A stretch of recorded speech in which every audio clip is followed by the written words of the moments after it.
katika banda la Mamlaka ya Rufani ya Zabuni za Umma PPAA kwa niaba ya Katibu Mtendaji Bwana James Sando, naitwa Agnes Sai, mkuu wa huduma za sheria hapa PPAA. Tuna majukumu mbalimbali, lakini nitaongelea hususan mawili.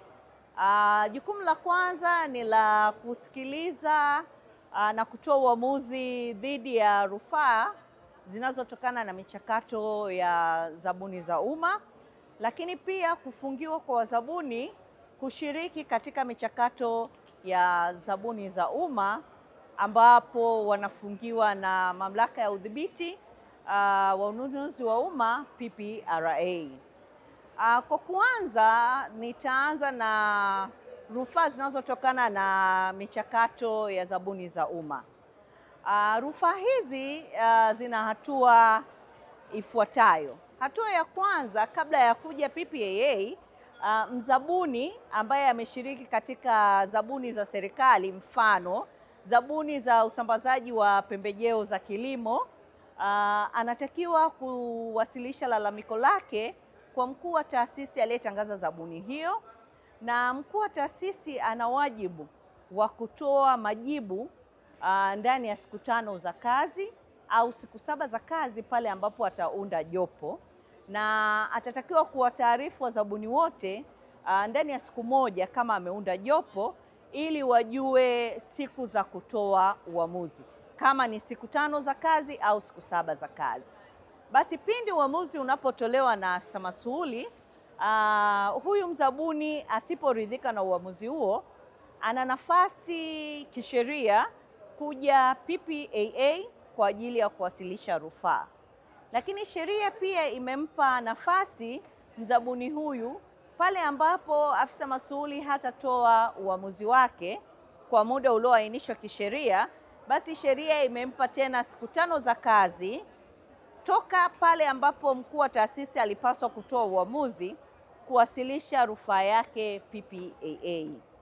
PPAA tutaisikiliza rufaa hiyo ndani ya siku 40.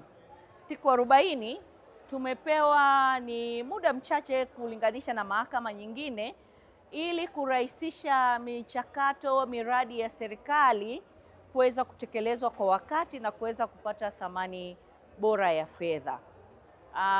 Sasa tuko hapa kwa ajili ya kuwaelewesha wadau wetu wa kilimo na wengine waweze kuja kuelewa namna gani ya kuwasilisha malalamiko yao pamoja na rufaa, lakini pia tutawaelekeza namna ambayo tumefikia katika moduli yetu hii ya uwasilishaji wa malalamiko na rufaa. Tukiangalia sheria ya 2023 ya ununuzi wa umma ilielekeza kwamba zabuni zote za serikali za umma ziweze kutekelezwa ndani ya mfumo wa kielektroniki ya ununuzi wa umma. Sisi tumezoea kuuita kama mfumo wa NeST. Sasa ndani ya mfumo huo wa NeST, PPAA pamoja na wizara na PPRA tulishirikiana kwa pamoja na kuandaa moduli ya uwasilishaji wa malalamiko na rufaa. Na moduli hii tumeona ina faida nyingi. Pamoja na faida hizo ni kurahisisha hukumu au uamuzi kutoka kwa wakati, lakini pia inapunguza gharama, inaweka kumbukumbu ya nyaraka, hivyo inaturahisishia PPAA kuangalia mchakato mzima ulivyoanza mpaka ulipofika mwisho. Ina maana kwamba tangu tangazo la zabuni linapotolewa mpaka tuzo inapotolewa.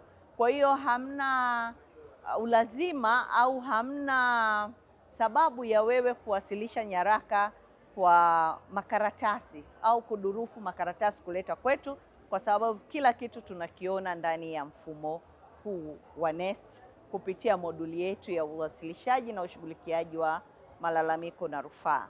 Tunawakaribisha sana waweze kufika hapa ili tuendelee kuwasaidia kuweza kupata elimu na kuweza kuwafundisha na watu wengine ambao wanashirikiana nao. PPAA tunatambua kauli mbiu ya mwaka huu katika maonyesho haya ya Nane Nane ambayo ni tambua soko, zalisha kwa tija, kutekeleza dira 2050. Karibuni sana.